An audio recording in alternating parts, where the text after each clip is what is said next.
E aí, gente boa, tudo bom com vocês? Então, eu já participei de alguns debates com calvinistas e eu já estou totalmente convencido que falar de salvação sem entrar na escatologia, a gente não vai sair do lugar da onde começamos.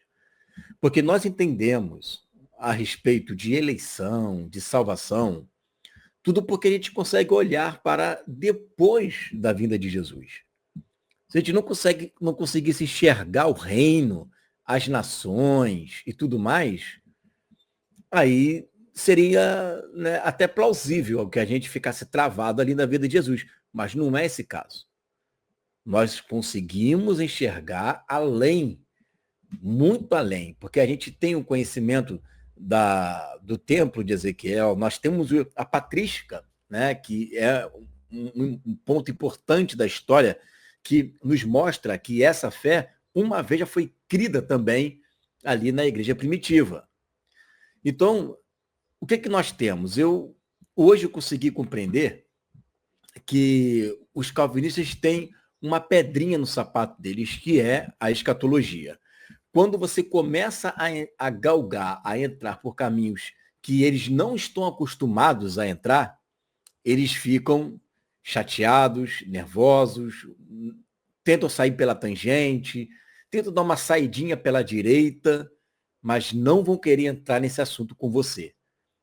Vamos ver? Então, vou trazer aqui um react de alguns debates que eu participei e a sina foi a mesma. Olha só.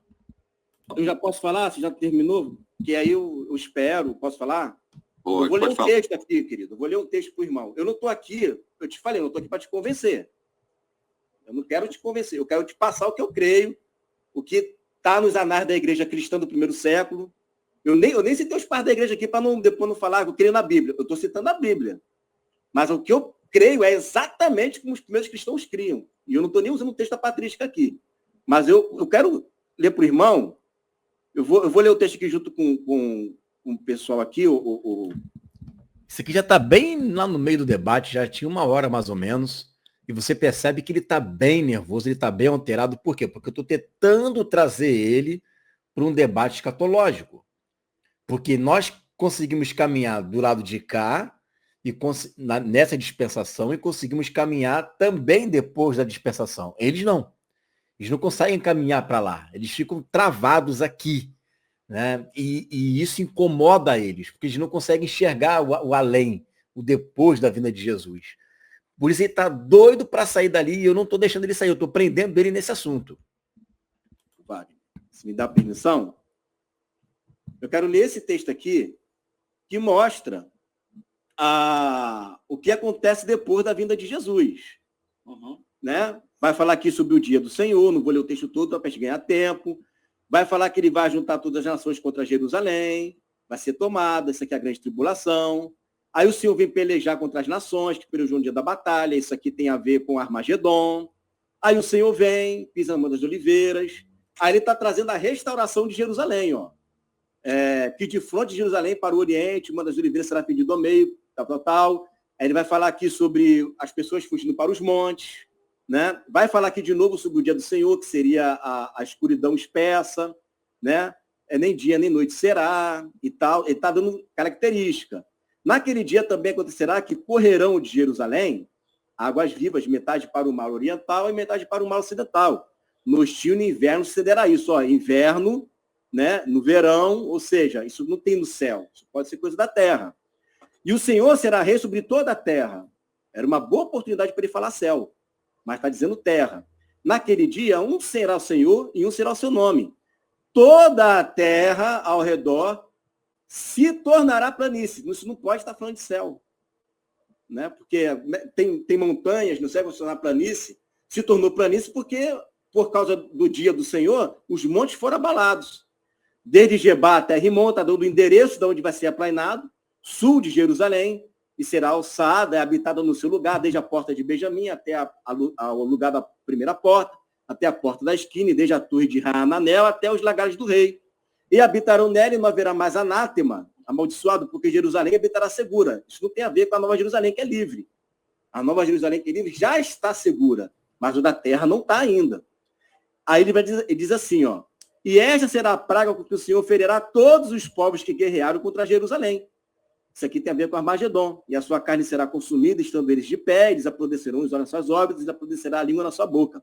Naquele dia, também acontecerá que haverá uma grande perturbação do Senhor entre eles, porque um pegará na mão do outro. Isso também tem a ver com Armagedon. Tem texto dos profetas que falam sobre isso. E também Judá pelejará em Jerusalém, né, o povo de Deus, e se juntarão ao redor de todas as nações ouro e prata e vestes de grande abundância. Tem a ver aqui com os despojos das guerras.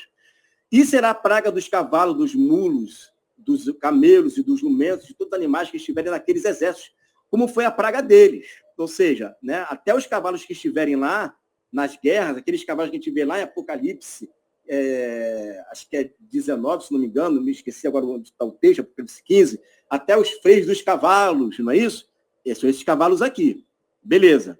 Aí agora que acabou a guerra, agora que acabou o Armagedon, acabou a guerra ali do dia do Senhor, começa o reino milenar. Aí ele vai dizendo, ó, e acontecerá de todos os que restarem, de todas as nações que vieram contra Jerusalém, subirão... Você percebe que eu li e dei a ele várias informações sobre o Armagedon, sobre a guerra, o aplanamento da terra, o crescimento e a restauração de Jerusalém. Foram diversas informações que foram passadas para ele ali. Você vai ver só o que ele vai fazer com todas essas informações. De ano em ano, para adorar o rei do Senhor, o Senhor dos Exércitos, e celebrar a festa das cabanas, a festa dos tabernáculos. Até aqui eu posso até colocar que é a igreja, ó. Né? Isso aqui é a igreja, está subindo para adorar o Senhor. Só que o texto vai dizendo que não pode ser igreja. Olha a continuação do texto. E acontecerá que se alguma das famílias da terra não subir a Jerusalém para adorar o rei, o Senhor dos Exércitos, não virá sobre ela chuva. Então isso aqui não pode ser para a igreja, que não vai ter rebelde lá. E se a família dos egípcios, ó, olha as nações aí, egípcios, não subir, nem vier, isso aqui é uma ameaça. Como é que Deus vai ameaçar a igreja glorificada? E se a família dos egípcios não subir, nem virá sobre eles a praga, com quem o Senhor ferirá as nações, que não subirem a celebrar a festa das cabanas, dos tabernáculos. É a vara de ferro que o Senhor ferirá, que está lá em Apocalipse 2, 26. E esse será o castigo dos egípcios e de todas as nações que não subirem a celebrar a festa das cabanas. Então, esses textos aqui, irmão, eu não consigo enxergar eles simbolicamente, não consigo enxergar ele para a igreja, porque aqui está dando uma ordem de maldição pós-vinda de Jesus. Tem famílias da terra, tem mais textos dos profetas, vai falar sobre velhos que vão completar os seus anos, crianças que não vão ser abortadas, né? Elas vão nascer. Bom, se vai nascer, é porque tem casamento, mas a igreja não casa, porque a igreja ela não se casa e nem dá em casamento. Olha quantas informações eu estou passando aqui para ele, hein? Se for elencar aqui, já chega umas 10 ou 12. Quem é que está casando? O texto está dizendo aqui, né? Famílias da terra. Família é o quê? Marido, mulher, filhos. Então, essas famílias serão obrigadas a irem todos os anos a Jerusalém para celebrar a festa dos tabernáculos. Se não subir, não vai vir chuva. Se não subir, vai vir praga sobre elas. E a festa dos tabernáculos, ela é uma sequência de festas que ocorrem, que a gente vê no livro de Ezequiel. Ó, você percebe que ali, onde ele está tremendo, né? Por que está tremendo? Porque ele está balançando a perna, de alguma forma, ele está alterado, ele está nervoso. Nesse debate, ele já me agrediu com palavras, já foi totalmente deselegante ali, agressivo comigo. Então, por que ele agiu dessa forma? Por que ele agiu gritando, né? Gritando mesmo, por isso que eu nem coloquei esse debate aqui no meu canal. Por que ele fez isso? Porque ele entrou numa situação de não consegue sair. Ele não consegue sair. Ele não foi instruído para responder sobre escatologia. Ele não foi instruído para falar sobre Zacarias, Isaías, templo de Ezequiel, muito menos. Ele não foi instruído para nada disso. Então, ele está num campo onde ele está perdido. Está pisando em mina ali, está tudo escondido. Cheio de armadilha que eu montei para ele ali. Então ele não sabe o que fazer. E ele sabe disso, que ele entrou numa armadilha. Então ele está doido para poder sair dali. E você vai ver qual vai ser a reação dele, né, nesse debate aí. Lá do capítulo 40 ou 48 para ler. E tem várias outras festas lá acontecendo. A Tabernáculos é uma delas. Eu olho para esse texto, que é um texto... Olha o biquinho que ele fez. Eu não consigo ver a igreja ali. Dando checkmate na igreja. Perder salvação para glorificado, isso é um absurdo. Mas está ameaçando de praga. Praga numa igreja glorificada? Não pode. Então, eu queria entender como que você enxerga esse texto pós-vinda de Jesus, que fala das nações que vieram contra Jerusalém, eles vão se multiplicar, e eu enxergo aí o Éden. O Éden eu enxergo aí. Adão e Eva, Cristo é a igreja e as nações, que seriam seus filhos, que é o que Jesus falou, o reino que está preparado desde a fundação do mundo. E ele reina na terra, porque essa foi a promessa que ele fez para Abraão. Né? A descendência dele iria reinar sobre a terra. E as nações seriam beneficiadas por essa descendência. Benditas são as nações, por causa dela. Então, já falei até bastante, né? Só queria que você viesse explicar esse texto para mim. Não, eu não, você já explicou. Eu não concordo contigo, você falou que é simbólico. Ele vai se corrigir ali, mas presta atenção, né? Eu não vou explicar. Você já deu a sua explicação, eu não aceito a sua explicação, então, para mim, eu não aceito e te respeito, né? Mas eu não preciso ficar explicando nada. Você já explicou tudo que você tinha que explicar, eu não concordo com nada que você explicou, mas eu não vou me dar o trabalho de te refutar. Por que não vai fazer isso? Porque ele não tem argumentos para refutar. É só isso. Simplesmente isso. Por isso que ele fica fazendo um biquinho nervoso, alterado, balançando ali, né? Você vê pelo semblante dele que ele está totalmente desconfortável ali. Mas vamos lá que não acabou. Eu apertei, continuei apertando até onde eu queria ouvir mais dele. Eu não falei que é simbólico, eu falei que é literal. Hã? Eu falei que é literal, vai acontecer de fato. Perdão, você disse que você não consegue ver simbologia no texto, é literal para você, né? Sim. Então, a festa das cabanas será restituída, a festa dos tabernáculos será restituída, né? Jesus falou tabernáculos eternos. Não é? Dia da expiação também tem que ser restituído, porque as festas serão restituídas, luas novas terão que ser restituídas. Isso está lá em Isaías, capítulo 60, festa da lua nova. Você vai ter que ir para Jerusalém, muito embora você habite lá no Egito, lá na China, lá não sei aonde. Quer dizer, ele está, ao invés de ele aceitar o que o profeta está falando, o que ele está fazendo? O profeta, tu deixa de ser maluco e para de profetizar essas coisas, que isso não vai acontecer. Isso aí não existe. Você está doente da cabeça, Jeremias? Você está doente da cabeça, Ezequiel? Você está doente da cabeça, Zacarias? Isso aí, tira essa profecia aí e caducou. Isso daí não existe mais, não.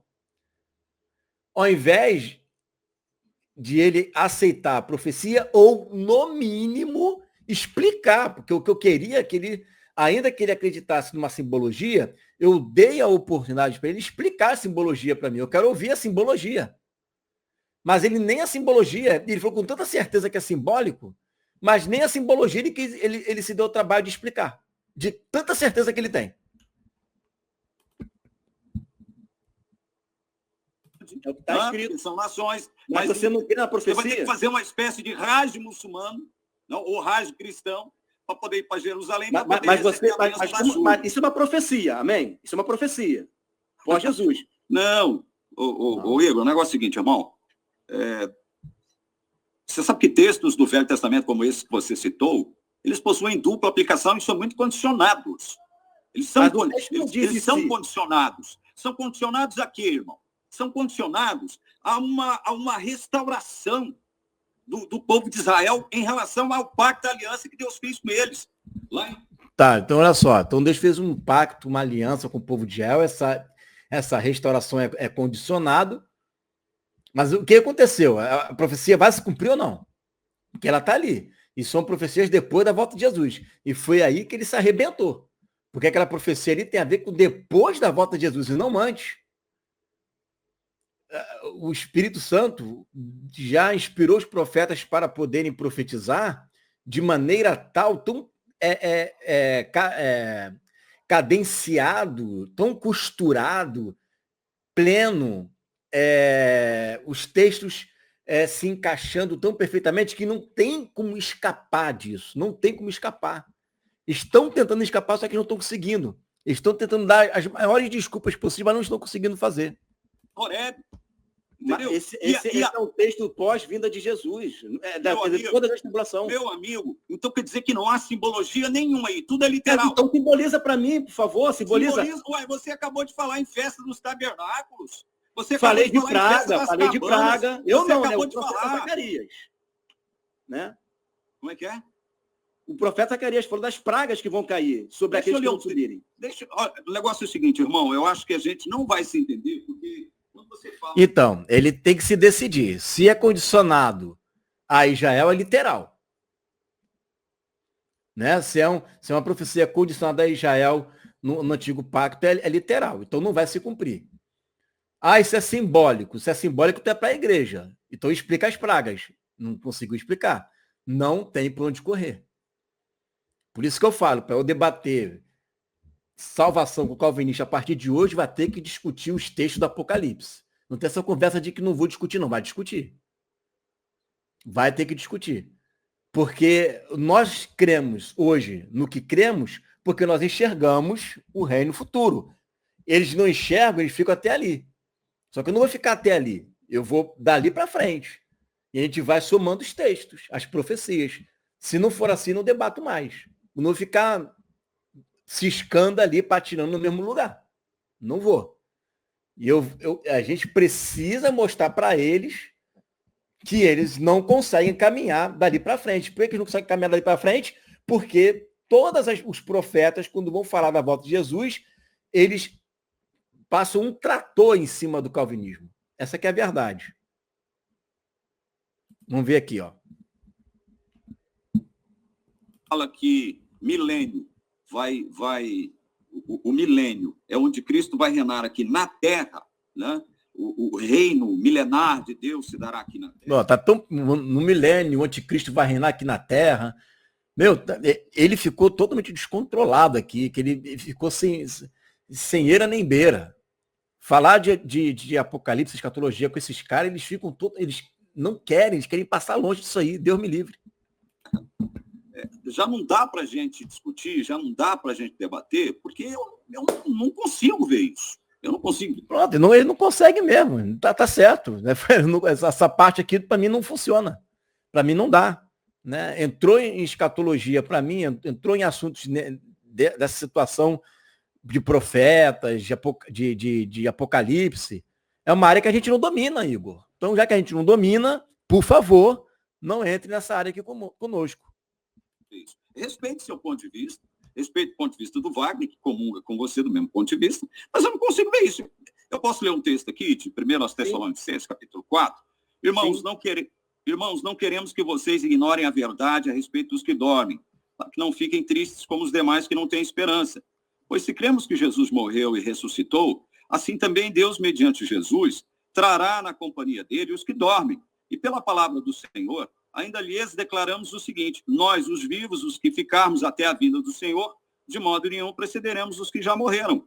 Porque o Senhor mesmo, dada a sua palavra de ordem, ouvida a voz do arcanjo, ressoada a trombeta de Deus, descerá dos céus e os mortos em Cristo ressuscitarão primeiro. Depois, nós, os vivos, os que ficarmos, seremos arrebatados juntamente com eles entre nuvens. Amém. Para o encontro com o Senhor nos ares, e assim estaremos para sempre com o Senhor. Portanto, consolem-se uns aos outros com estas palavras.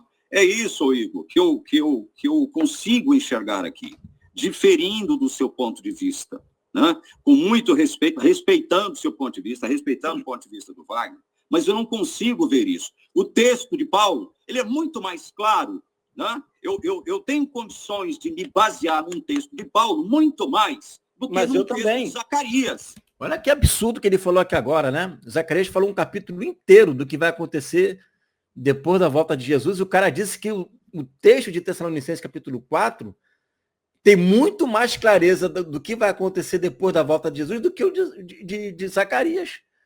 O texto de Tessalonicenses só fala do encontro. Aí ele diz que aquele encontro responde todas as dúvidas do depois do encontro. Como assim? É só encontro ali, é só encontro. Aí ele consegue se basear, se pautar, ter muito respaldo do que vai acontecer pós-encontro, sendo que ele não fala nada de pós-encontro, ele só fala do encontro. E fala que dessa forma, glorificados, estaremos para sempre com o Senhor. Só isso.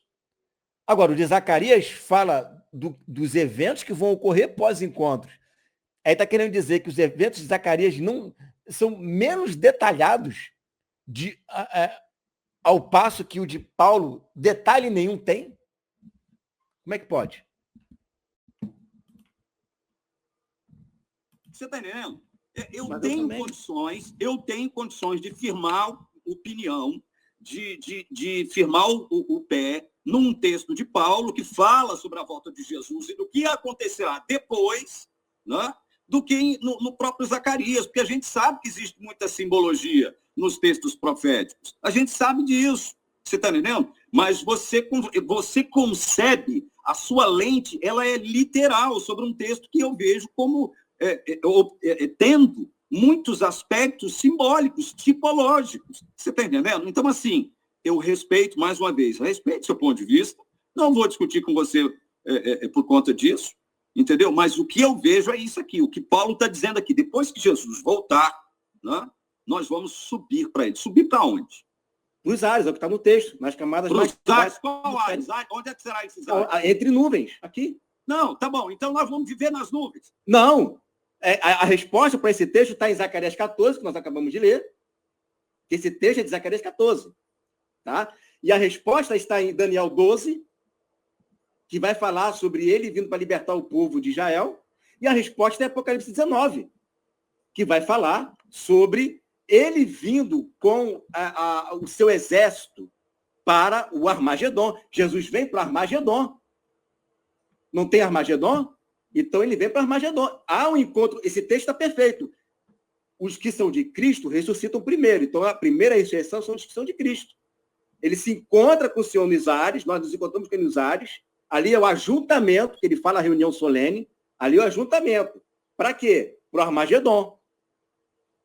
O Armagedon é aqui na Terra. Se ele só ir para o céu direto, não tem Armagedon. Aí você tem que jogar um monte de texto fora. Deixa eu...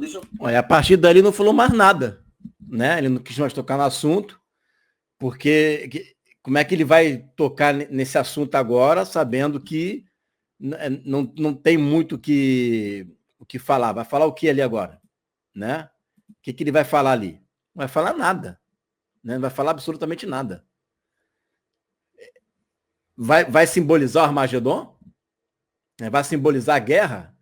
Onde o texto fala claramente do exército da besta, onde está sendo feito um recrutamento ali no toque da sexta trombeta, né? E no derramar da sexta trombeta, né? E no derramar da quinta taça. E aí? Então, é complicado, né?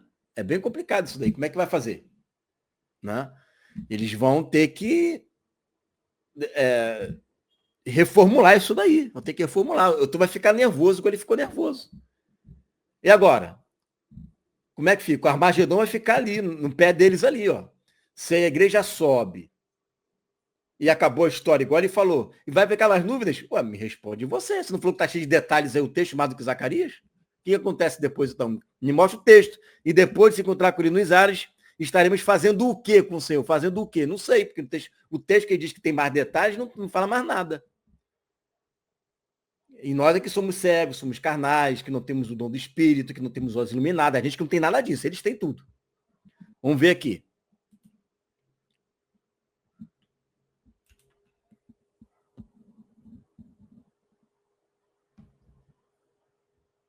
Então, o que acontece é o seguinte, quando Deus tiver que intervir, intervém. Mas o ser humano, ele está ali pronto para, como Paulo falou, existe uma lei da consciência. Então, ele decide o que ele vai fazer.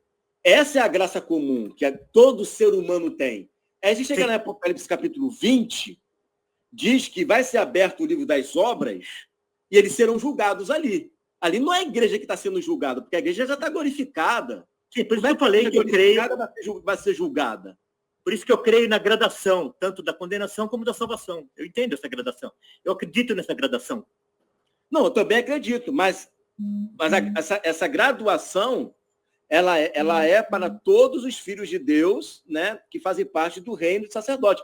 Eu não estou falando de reis e sacerdotes. Eu estou falando de um grupo que está abaixo deles, que não está glorificado. Então, não é igreja. Então, assim, o que eu estou dizendo é o seguinte, que no juízo é aberto o livro das obras, eles são julgados ali. Ali não tem a igreja sendo julgada ali, porque a igreja já foi glorificada, a igreja já participou do arrebatamento. Tanto é que ele fala, e deu o mal dos seus mortos, deu não sei o quê. A igreja, ela já foi glorificada, ela já foi arrebatada, vamos colocar assim. Tem uma série de coisas para acontecer ainda, ela tem um processo do Armagedon e tal, até chegar o dia do juízo. Então, aquelas pessoas que ressuscitam no dia do juízo ali, não é a igreja que está sendo ressuscitando ali, não é a igreja. É só uma ressurreição, né? Não tem duas ressurreições, tem a ressurreição dos mortos. Não tem... eu não creio assim. Eu creio não tem arrebatamento secreto, não tem nada disso. Não, né? eu não creio que é arrebatamento secreto também. Eu sou pós-tribulacionista, mas eu não acredito em uma única ressurreição, porque ficaria uma situação muito complicada. Pastor, né? Por exemplo, para mim, eu não sei para os ouvintes. Vou te dar um exemplo, olha só, vamos lá. Só tem uma única ressurreição. Então, para você é o seguinte, isso é importante para a gente chegar nessa questão da eleição, não fugir desse assunto não, tá? Para você, então, quando Jesus vem, todos ressuscitam juntos ao mesmo tempo, é isso? Todos ressuscitarão juntos, uns para a salvação e outros para juízo. Tá, aí vamos lá. Aí você chega em Apocalipse capítulo 19, você vai ver lá a respeito do Armagedon, que vai ter aquela batalha lá no Armagedon. Se já houve a ressurreição na vida de Jesus com a igreja, e os ímpios já ressuscitaram, quando que esse pessoal do Armagedon, que vai morrer, que a Bíblia diz que eles vão morrer, eles vão ressuscitar, se já houve a ressurreição? A primeira coisa que nós precisamos saber se lá é uma batalha literal ou não, né? Diz que pessoalmente virá, tá lá em Apocalipse 19, pessoalmente então, a primeira coisa é se é uma batalha literal ou se é apenas uma batalha espiritual do bem contra o mal. Agora, os textos falam que ele vai reunir um exército, né? Sim. Para aquela batalha. Então, a besta vai reunir todo o exército do mundo. Então, mas...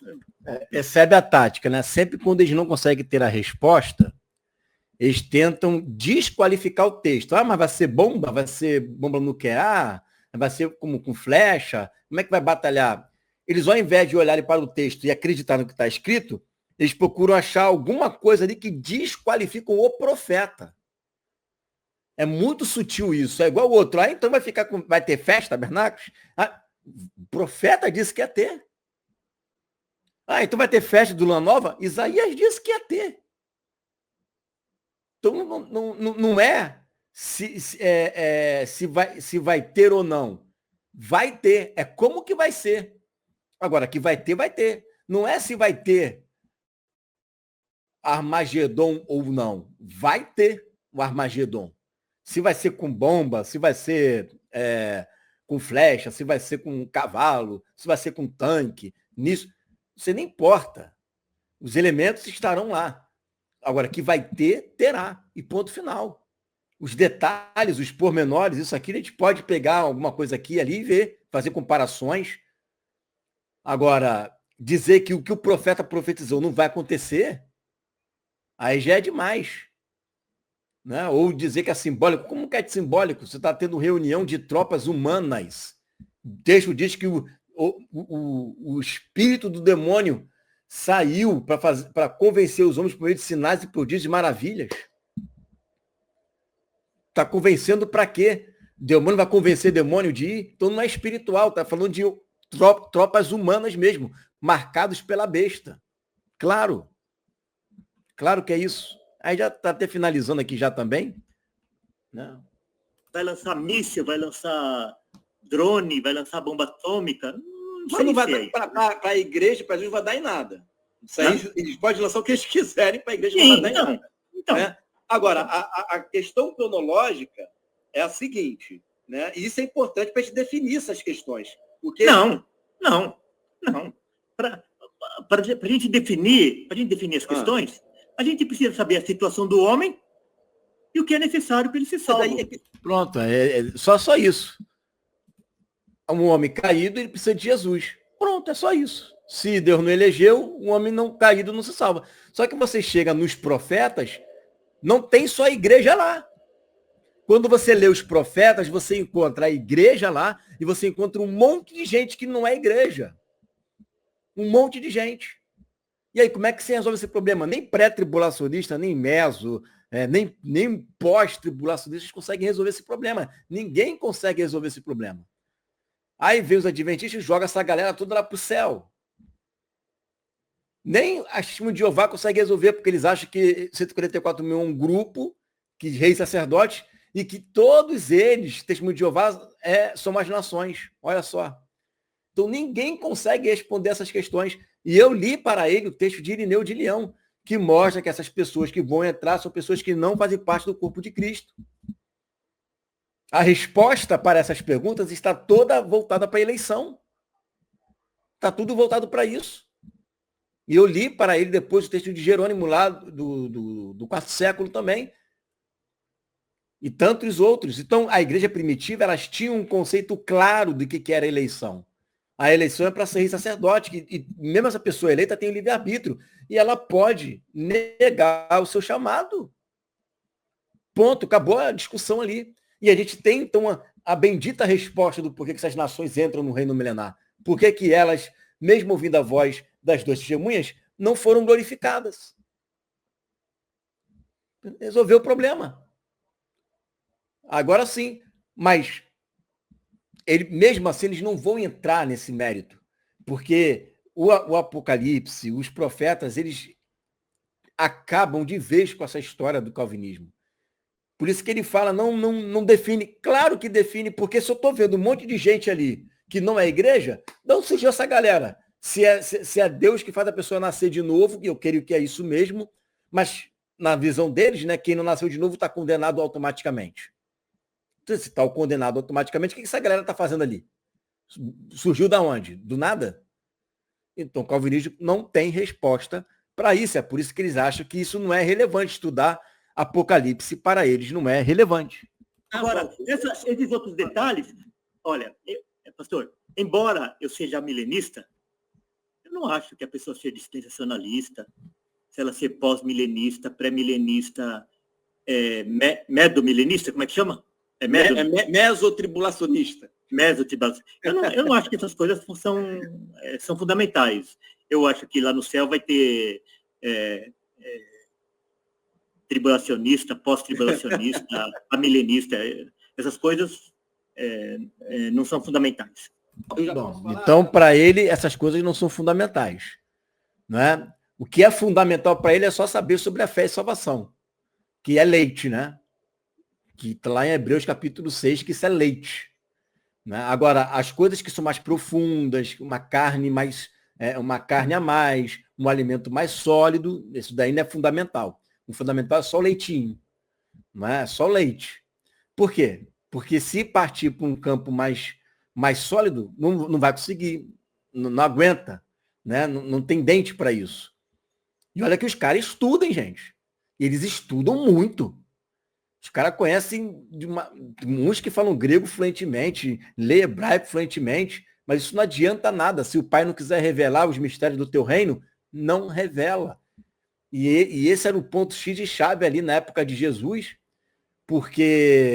e antes dele também, porque os fariseus, os doutores da lei, eles ficavam irritadíssimos com os profetas.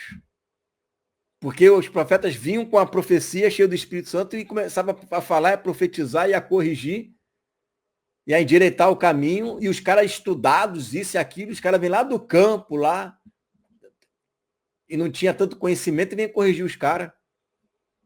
Mas é isso que vai acontecer, vai vir um bando de descalços aí, chinelo de dedo, para poder endireitar o caminho dos doutores da lei, né? Os graduados, os que não têm um coração sincero, porque tinha muito fariseu coração sincero ali.